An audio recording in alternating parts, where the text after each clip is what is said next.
This time check is brought to you by Bingo Plus. Sa Bingo Plus, bingo sa saya, plus sa panalo. Koy Herbal Capsule. Koy Herbal Capsule. Inom ni anak matag adlaw aron muligo na imong resistensya og immune system. By micronutrients gikan sa vitamins and mineral nga gikinahanglan sa tong lawas. Kay kakuha nga niini mo resulta sa lain-laing balatian. Ang vitamin D, vitamin K, calcium, magnesium ug phosphorus mulig-on sa kabukugan. Niya nang tanan sa Koy Herbal Capsule, kasaligan nga food supplement. Ang koy na lang akong gihimong maintenance, okay raman nabalik man sa normal ang akong blood pressure o sugar. Koy Herbal Capsule, aprobado sa FDA. Tag 250 lang. No approved therapeutic claims. This time check is brought to you by Basta Surf Barata with Fabcon. Todo bula, todo linis. Based on lab test, mud on polyester. Bili na! Ubo? Plemix. Huba? Plemix. Plema? Igawas na. Plemix Forte Lagundi Capsule and Syrup. Ginama gikan sa natural nga lagundi. Plemix. Basta lagundi, Plemix. Vitex Negudo L is the generic name of Plemix Forte. If symptoms persist, consult your doctor. Ubo? Plemix. Huba? Plemix. Plema? Igawas na. Plemix Forte Lagundi Capsule and Syrup. Ginama gikan sa natural nga lagundi. Plemix. Basta lagundi, Plemix. Vitex Negudo L is the generic name of Plemix Forte. If symptoms persist, consult your doctor. That time check was brought to you by ACS Manufacturing Corporation. ISO certified, world-class quality. Nakakaproblema sa paglibang? Mag-inom sa Super Fiber, the fast-acting colon cleansing product approved by the FDA Philippines. Garantisado nga epektibo. Sa duhang tudbalo ka oras, imo na mapagawas ang higko nga makahatag ubas tautan ug makamatay nga sakit. Ang hugaw nga colon, ang una nga silent killer. Death begins in the colon. Mag Super Fiber. Mas makita natong mayong resulta kung ato ubanon sa pag-inom ang Life Extension Vitamin D3 kag Super Fiber. Para sa himsog kag maayong digestion, mag-inom kada adlaw sang Super Fiber. Mapalit sa mga butika. ACS Kwarta Extravaganza. Iyan na ang tsansa ninyong makadaog sa daghang papremyo sa ACS Kwarta Extravaganza. Over 3 million in prizes ang ibang hatag nationwide. Tax-free.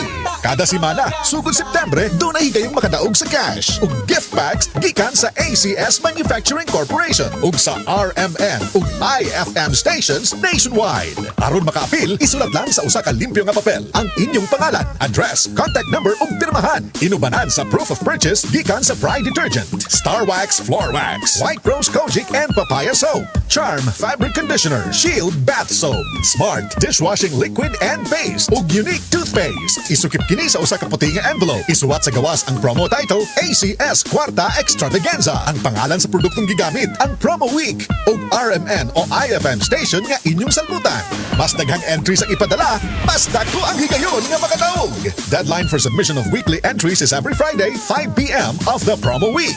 ACS Kwarta Extravaganza 2023. Hatod sa RMN ug IFM stations nationwide. Kwarta Extravaganza. See posters and print ads for details. For more information, visit facebook.com/ACS Kwarta Extravaganza and rmn.ph. Promo period is from September 16 to December 16, 2023. Per DOH, FDA, CCH, UHSRR permit number 0753, series of 2023. Promo is extended until December 23, 2023. Oras, gihatod kaninyo sa EXL Magkabuhay. Buhay at makulay ang buhay sa EXL Magkabuhay. Oras, hatod ka nato sa Camel Soy Sauce. Si Inday Kalipusan sa Kulon, Naga, Cebu, dulaan 40 katuig nga nag-anto sa sakit sa dunggan. Dunay duga nga mugawas, hilabihan kabaho. Kanang kabaho, di ka mauwaw na magtapad-tapad o mga tao. Magdadamang ko gapas ako kuan kay kabaw man ko kanang naisay mo gawas nga tubig pa kay gilok man kastanan magkurog man ko karon wa na koy kurog. Wa na puy baho. Wala na. Salamat sa Ginoo pa. Salamat kay sa ewan pa pa ni. A1 Radio, wa gyuy lain. Ito lang ang maipapayo ko sa'yo.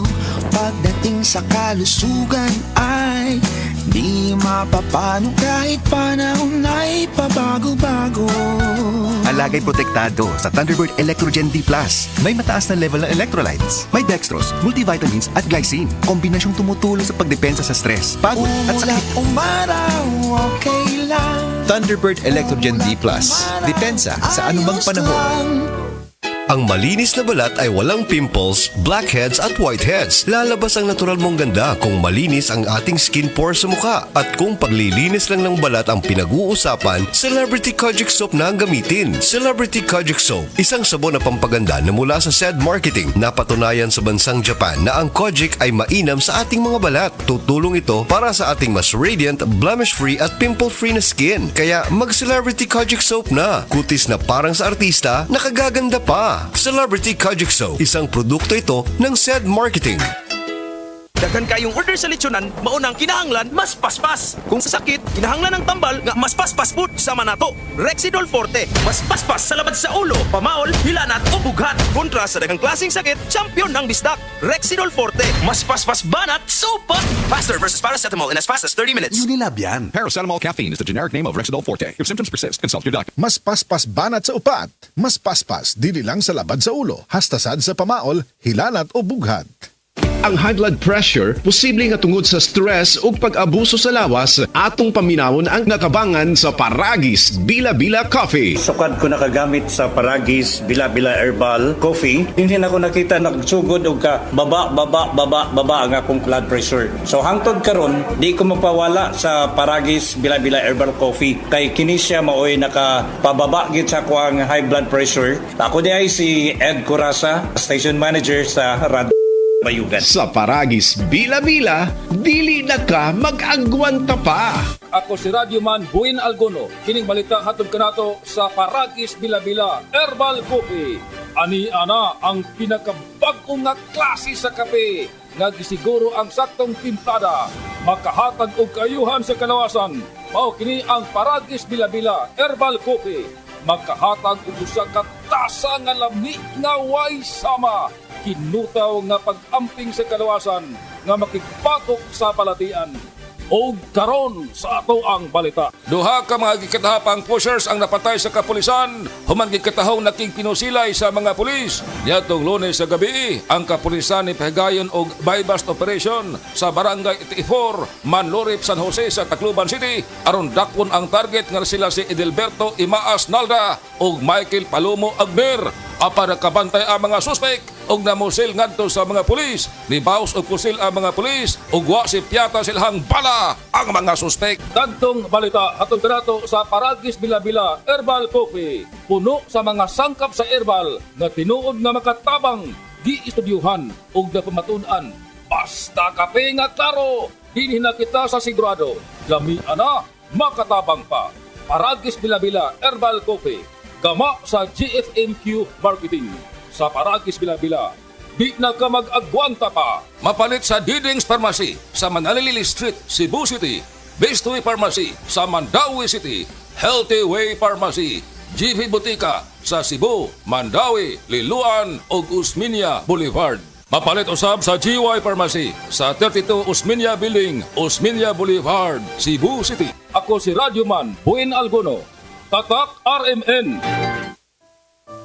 Pagbasa sa ikasyam na kabanata ng aklat ni Juan, pinagaling ni Jesus ang isang bulag, talata 1 hanggang 41.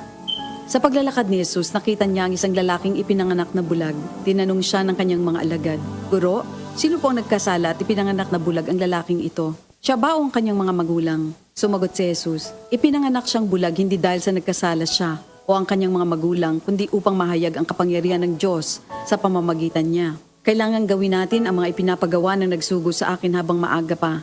Malapit na ang gabi at wala nang makakagawa pagsapit niyon. Habang ako'y nasa sanlibutan, ako ang ilaw ng sanlibutan.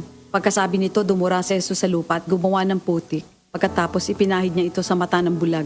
Sinabi ni Jesus sa bulag, pumunta ka sa deposito ng tubig sa silo at maghilamos ka roon. Ang kahulugan ng salitang silo ay sinugo. Ganon nga ang ginawa ng bulag at nang magbalik siya ay nakakakita na. Nagsalita mga kapitbahay niya at ang mga nakakita sa kanya nung siya'y namamalimos pa.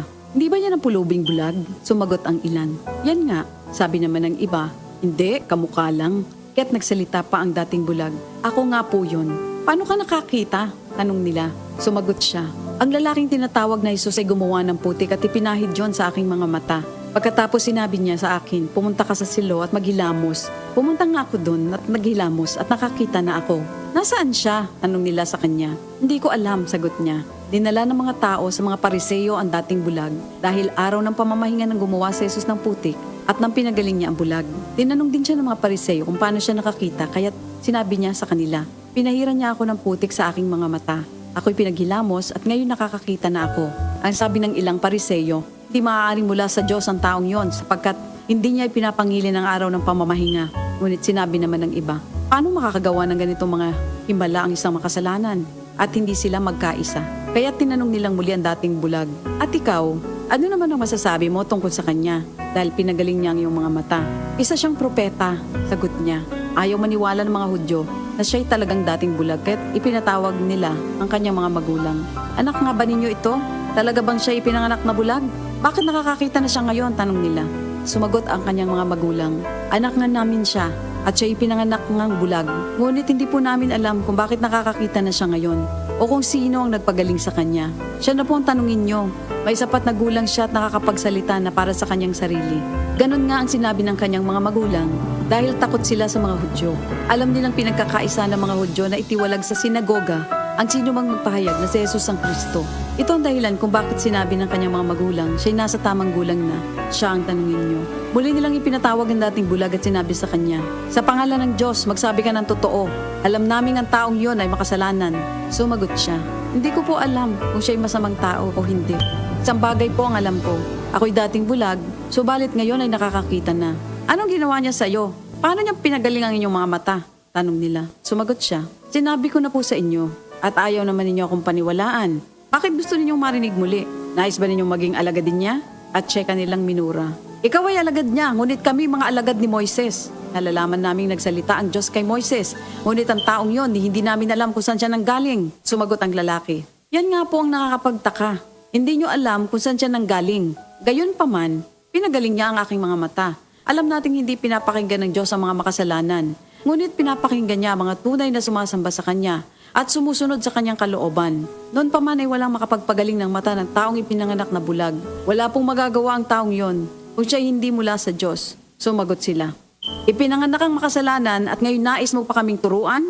At siya'y kanilang itiniwalag. Nabalitaan ni Jesus na ang lalaking pinagaling niya itiniwalag ng mga pariseyo. Kaya nang matagpuan niya ito, ay kanyang tinanong, "Sumasampalataya ka ba sa anak ng tao?" Sumagot ang lalaki, "Sino po ba siya, Ginoo? Sabihin niyo po sa akin upang ako'y manalig sa kanya." "Siya'y nakita mo na. Siya ang kausap mo ngayon," wika ni Jesus. "Sumasampalataya po ako, Panginoon," ang sabi ng lalaki. At sinamba niya si Jesus. Sinabi pa ni Jesus, "Naparito ako sa mundong ito upang humatol at nang sa gayo'y makakita ang mga bulag at mabulag naman ang mga nakakakita." Narinig ito ng ilang pariseyong naroon at sila'y kanilang tinanong, "Ibig mo bang sabihin mga bulag kami?" Sumagot si Jesus, "Kung kayo nga'y bulag, wala sana kayong kasalanan. Ngunit dahil sinasabi niyong nakakakita kayo, ang kasalanan ay nananatili sa inyo." Ito ang salita ng Diyos.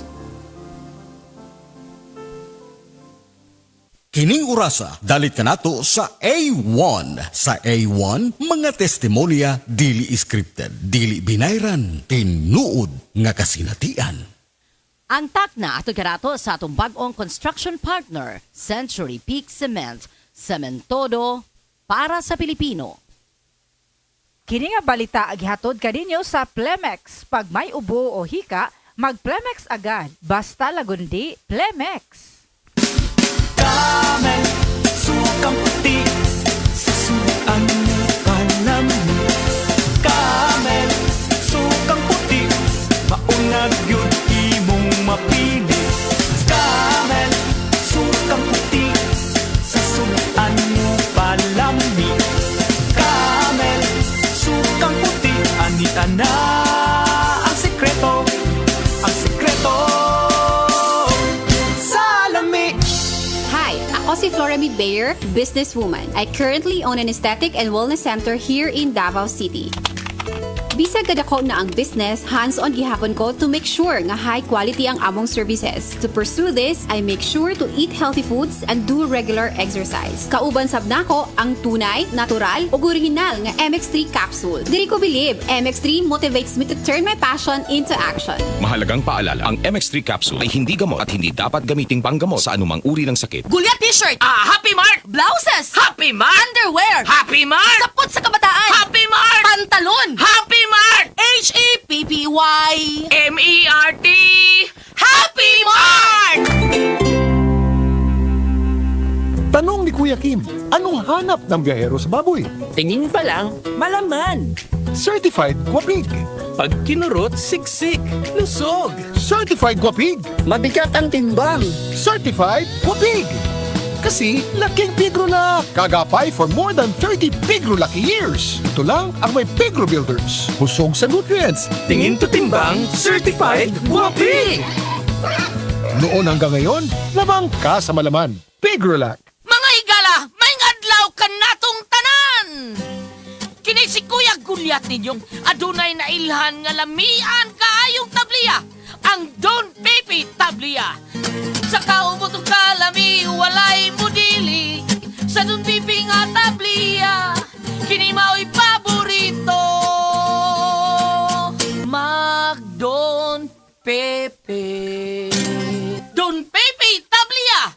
Sarap ni Bay! Kung makatilaw ka, magpangita ka! Hi, I'm Dr. Michael Smith, a medical doctor and senior health scientist of Life Extension Foundation USA. I recommend Life Extension Vitamin D3 for everybody. This is the most practical and wise way to protect our health from diseases like cancer, heart disease, diabetes, and a lot of other health conditions. Alas 5:47 na. DYHP Bustamante ang Galilea sa unang radyo, unang balita.